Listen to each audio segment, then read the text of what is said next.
Қайырлы күн, құрметті достар. Бүгін біз қандай связкаларды қалай тауып алатынын международный связка және де классикалық связкаларды. Енді ол связканы табу үшін бізге Monetary деген сайт керек болады.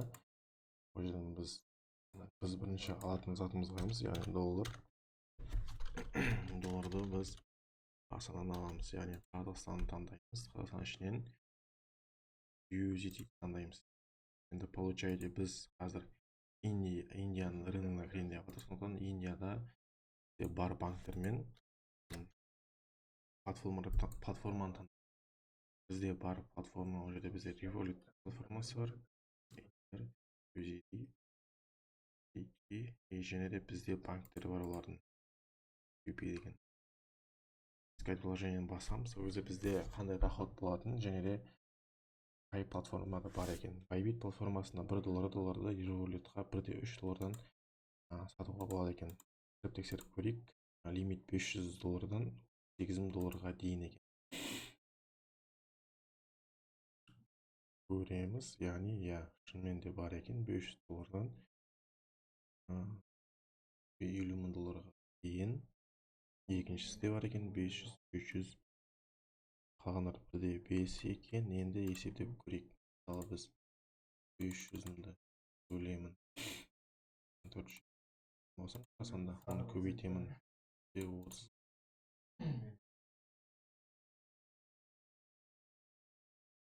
Яғни $322 пайда. Оның комиссиясымен Қазақстанға аударған кезде комиссиямен бізге тура қаламызға 320 түспейді, азайтылып түседі.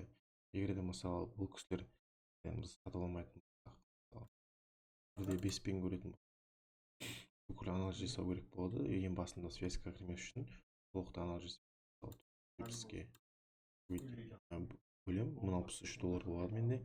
Оны 1.0.5-ке сатамын. Бізде $1117.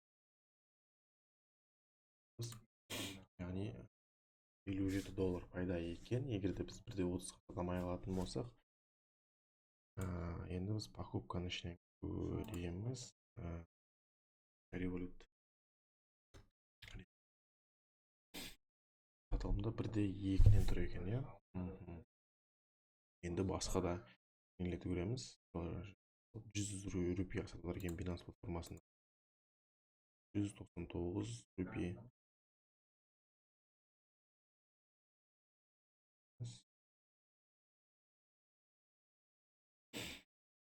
Бізден 100 рупияға полный көре салайық.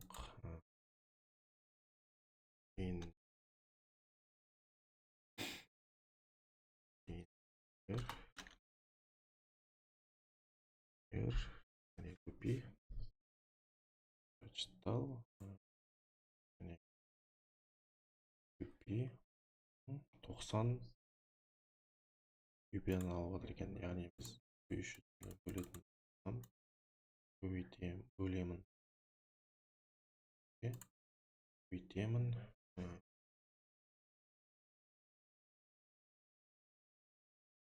6276 рупия болады екен.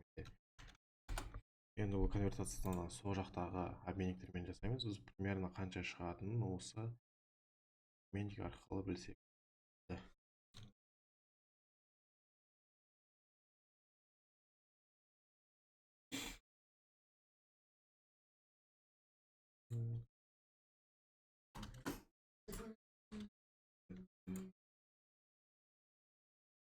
Яғни долларға айналып көрейік. USD бізде 276. Яғни 127 теңгеге айналдырамыз. 30.000 теңге. Енді бұл жерде тура бізде есептегендей шықпайды, сәл минустармен шығады, өйткені сол жақтағы Индиядағы обменниктерге байланысты болады. Сол жақтағы обменниктер қазіргі кезде біздің балалар жұмыс жасап жатыр, самый выгодный істеп жатыр. Біз яғни жаңағы UP, MPS, Revolutпен жұмыс анализ жасап жатырмыз. Дәл осылай біз осы сайтпен анализ жасаймыз. Егер сізде мысалы Индияда жоқ болатын болса, сіз басқа елдерді көресіз. Мысалы сізде Россияның нелері болатын болса, карталары болуы мүмкін. Менде киви карта бар. Киви рубльға салам. Бізде $1 94.5-ке сатсақ болады. 2,7 деген пайызды көрсеткен пайда. Бірақ біз былай есептейміз. 4,5 бізде киви кошелекте қазір көрсетіп 458 теңге. Яғни бізге пайда жоқ бұл жерде. Киви рубльға сататын болсақ, сізде осы сайтқа кіріп анализ жасаңыз болады.